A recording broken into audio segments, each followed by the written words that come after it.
Hello hi guys, இன்னைக்கு வந்து என்ன பண்ண போறோம்னா, அன்னைக்கு சண்டேலே பாதி இதோட விட்டோம் இல்லைங்களா. ஸோ அந்த ஸ்டோரி தான் சொல்ல போகிறோம். சண்டே அன்னைக்கு எல்லாரும் மற்ற நாள் வந்து ஸ்கூல் டேஸ் வந்து அது ஒரு அழகாக சூப்பராக போயிட்டுருக்கோம். சண்டே அப்படின்னாவே இன்னும் கொஞ்சம் ஸ்பெஷலாக போகணும்னு வச்சுக்கோங்களேன். அப்போ எல்லாருக்கும் ஸ்கூல் லீவு. அப்போ எல்லா ஃப்ரெண்ட்ஸும் வந்து சேர்ந்து என்ன பண்ணிடுவோம் அப்படின்னா, எல்லாரும் கூட்டத்தில் நீங்கள் காலையில் ஏதோ ஒன்று குடிச்சுக்கிட்டு அப்போ ஃப்ரெண்ட்ஸோடு சேர்ந்துட்டு நம்ம காலையிலே குடிச்சிட்டு அப்படியே மலை ஏற கிளம்புறோம். ஃப்ரெண்ட்ஸ் மலை ஏறிட்டு போகிற வழியிலேயே ஸ்நாக்ஸு சொல்லவா வேணும் அப்படிங்கிற மாதிரி ஃபுல்லாக வந்து ஸ்நாக்ஸு அது இதுன்னு சாப்பிட்டு முடிச்சுட்டு, சாப்பாடில் வந்து அப்போல்லாம் வந்து செய்ய மாட்டோம். அந்த காட்டுக்கிழங்குன்னு சொல்லுவாங்க இல்லையா, அதுதான் வந்து அங்கே குடியை நோண்டி எல்லாம் கேங்காக கோயிலே ஒருத்தர் சட்டி ஒருத்தர் தண்ணி அப்படின்னு சொல்லிட்டு எல்லாம் எடுத்துகிட்டு போயிடுவோம். மலையிலேயே தீய மூடி அந்த கிழங்கு பறித்து அவிச்சு சாப்பிட்டு, அதில் வந்து மறக்க முடியாது என்னென்னா, அந்த செங்குத்து மாதிரி ஒரு பள்ளம், அது மேலே ஒரு புளிய மரக்கெல்லாம் வந்து போகும். அது சூப்பராக இருக்கும். அதில் செங்குத்துலேயே நாங்கள் சரிச்சுட்டே போய் விளாட்றது, ஃப்ரெண்ட்ஸோடு வர்றது அப்படின்னு சொல்லிட்டு இப்படியே போயிட்டுருக்கோம். நல்லா ஜாலியாக இருக்கும். இப்போ போனோம்னா அதெல்லாம் நாமளோட பண்ணோம் அப்படிங்கிற மாதிரி இருக்குது. இப்போ அந்த இடத்துக்கு போகிறதுக்கே பயமாக இருக்குது, பூச்சி இருக்குமா பூ இருக்குமான்னு.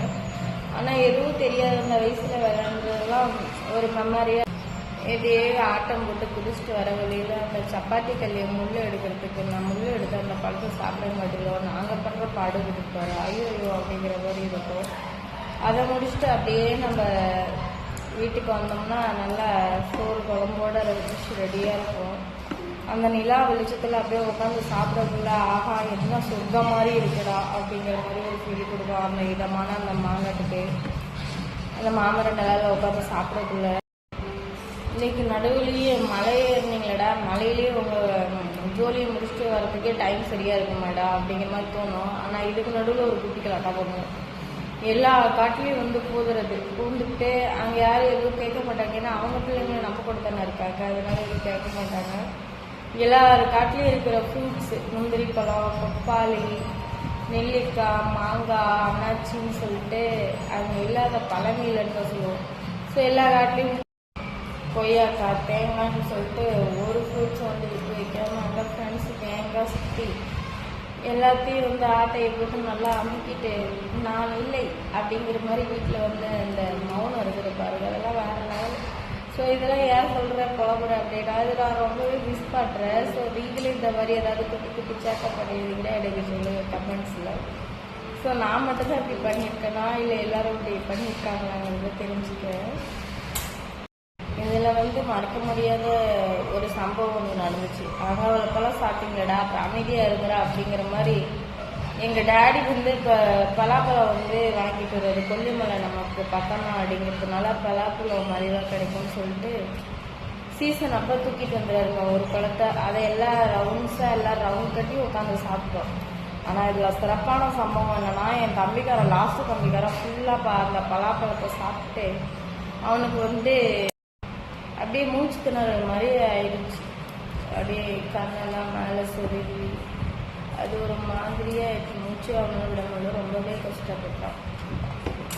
ஸோ அதுலேருந்து நான் வந்து இந்த பலாப்பழத்தையே மறந்துட்டேன் அப்படின்னு தான் சொல்ல முடியும். இது ஒரு சிறப்பான சம்பவம். இது ஏன் நான் சொல்கிறேன் அப்படின்னா, எனக்கு யூடியூப்பில் வாட்ச் பண்ணிடும் என் ஸ்டோரி நீங்கள் அது ஃபுல்லாக கேளுங்க. ஸோ தொடர்ந்து நம்ம சேனலுக்கு சப்போர்ட் பண்ணுங்கள். ஸோ தேங்க்ஸ் ஃபார் வாட்சிங். ஸோ இதையும் இப்போ குழம்பிட்டு இருக்க மாதிரி இல்லை அப்படின்னு உங்களுக்கு தோணும். பலாக்கொட்டையை வந்து குழம்பு வச்சு சாப்பிட்டு ரொம்ப நாள் ஆன மாதிரி இருந்துச்சு. My favourite. அதனால் அந்த கொட்டையை உரித்து க்ளீன் பண்ணக்குள்ளே எனக்கு அந்த நாள் ஞாபகம் நெஞ்சிலே வந்ததே நண்பனே நண்பனே அப்படிங்கிற மாதிரி எனக்கு அந்த மைண்ட் வைஸ் வந்துடுச்சுங்க. ஸோ அவ்வளோதான், வேற ஒன்றும் இல்லை. ஹாய் ஹலோ வெல்கம் டு நான் உங்கள் கீது. ஃபஸ்ட்டு என்னை பற்றி நான் சொல்கிறேன். அண்டு என்னோட ஊர் வந்து தஞ்சாவூர். ஸோ நானும் வந்து என்ன சொல்கிறேன், உண்மையே சொல்லிடுறேன், தொடர்ந்து வந்து வீடியோ வந்து அப்லோட் பண்ண முடியல. பட் ஆனால் ஆர்வத்தில் இருக்கணுக்கா ஒரு ஃபுல் சேனல் வந்து நானும் ஓப்பன் பண்ணி என் சோழமுத்தா சோழி முடிஞ்சிச்சா அப்படிங்கிற மாதிரி நம்ம சேனலில் வந்து